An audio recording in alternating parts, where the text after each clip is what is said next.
Hello, welcome to Sci-Fi Night. I'm your host, Sebastian Metal Martinez, and this is the show where we take a look at some of the lesser-known sci-fi and horror movies out there and try to find the right expectations needed to get the most out of them. Some movies, though, don't have a whole lot of good to salvage, and you kind of have to fast-forward through it to get to the good parts. This is one of those movies. Tonight, we're taking a look at the 1989 film The Bite, also known as The Curse to The Bite. But you wouldn't know that based on the actual DVD cover, which makes the film out to be a standalone film, which it technically is, as this was a separately produced film that is only really a sequel in name, not in content. Confused yet? Well, there's no need for that, because this film isn't really good enough to warrant any confusion. The movie starts off with some half-assed looking side-scrolling text that seems to be straight out of PowerPoint. It's letting us know right from the start that this film is all about the dangers of radioactive testing. Only not really. Or at all. We're then introduced to redneck stereotype number 1. Hey, she ain't bad looking. Is that your wife? Is that your girlfriend? Hey, 8-year-old. We don't take kindly to your types in here. And our two main characters who can't act. You've seen worse acting, but you've definitely seen better as well. Okay. No, it's over. My God, we just ran over all these snakes! There's blood everywhere! The couple is on a road trip and decide to take a shortcut for what used to be a nuclear testing ground many years ago. This leads them to encountering some strange and suicidal snakes, more bad acting. Oh, God! Fuck is that? Mark, do something! What are you gonna get? I don't know! I'm trying! Stick! What? Son of a bitch! What the fuck is this? And eventually running into a creepy gas station attendant, who informs them that the nuclear testing and the horrible force known as man has ruined the area. One of the snakes from the testing grounds ends up biting the boyfriend in the hand, infecting him with radioactive snake venom. He receives anti-venom for it, but this is an abnormal snake, and the antivenom only accelerates the strange infection, causing what is clearly the most logical outcome.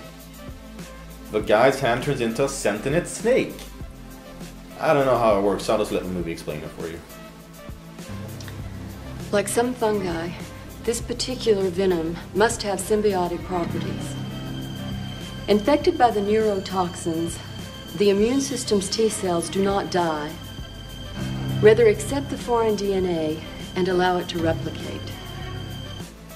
Ending up on the run, the boyfriend unwillingly ends up face-fisting people with his snake hand.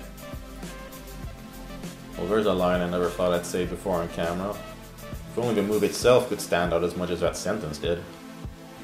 Despite that crazy setup that actually sounds like a lot of fun, the movie just ends up being kind of a mess. With a setup so silly you can't take it too seriously, but for some reason the film is plagued by subplots and supporting characters that only really detract from what you want to see, which is obviously a crazy snake-handed man going around killing people by fisting them in the face. The effects are done by Screaming Mad George, who did the effects on films like Predator, Bride of Reanimator, and Nightmare on Elm Street 4. And while the snake monster effects are well handled, you don't really see enough of them. A lot of this film is just filler. In fact, an entire subplot follows a man who gave a boyfriend the anti-venom as he tries to save himself from getting sued by the victim. This whole part could have been cut out because it doesn't add anything to the story except poor attempts at comedy. Roger! Snake eyes! This is Death Wish. You know you for them bumper stickers. But don't you worry. I always pay my debts. The film shows potential, especially with the effects and the different types of mutations. Also, the last 10 minutes have some pretty awesome snake and monster effects that are, in my opinion, the most worthwhile part of the whole movie. There are some decent death scenes, or well, maybe one or two, and they look fine, but it just makes you kind of wish there were more of it, especially when there are plenty of ample opportunities to do so. Let me give you an example. The boyfriend gets into a fight at a bar and then starts freaking out because of his snake hand mutation. He hides in the bathroom and the guy comes after him. You think that this is going to be a moment where the guy's snake hand is going to freak out, get all sentient, and then end up face-fisting the guy. But what we get is a huge disappointment.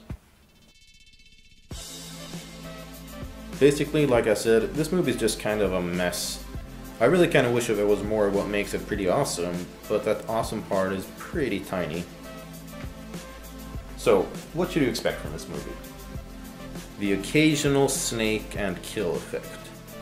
Fans of gore and practical effects will just barely get their money's worth, and that's mostly because of the last 10 minutes of the film.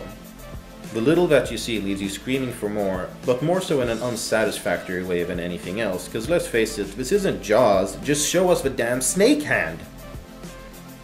Filler. Oh yeah, this movie fills out what should be a snake-filled struggle between two people with tons of useless crap that's only there to eat up time. You feel like the movie should be focused on a boyfriend suffering from the horrible infection and a girlfriend trying to control it.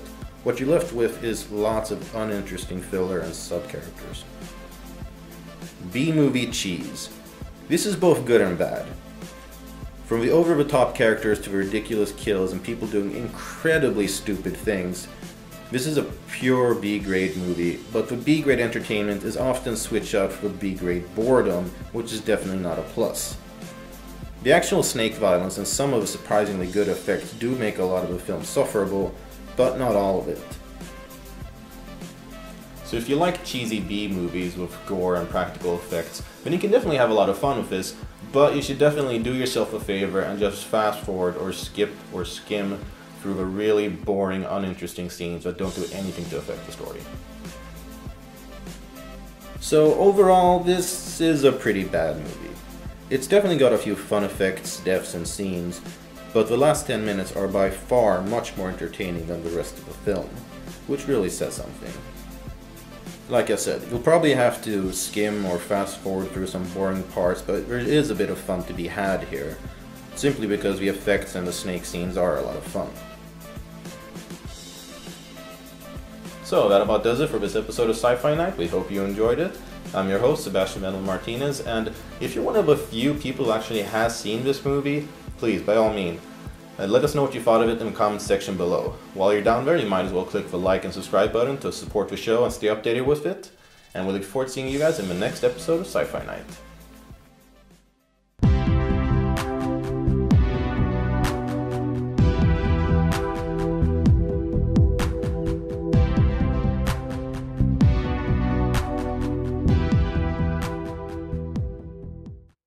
See, there I was. I was about to be dinner for some dinosaur, and you're off gathering berries or something.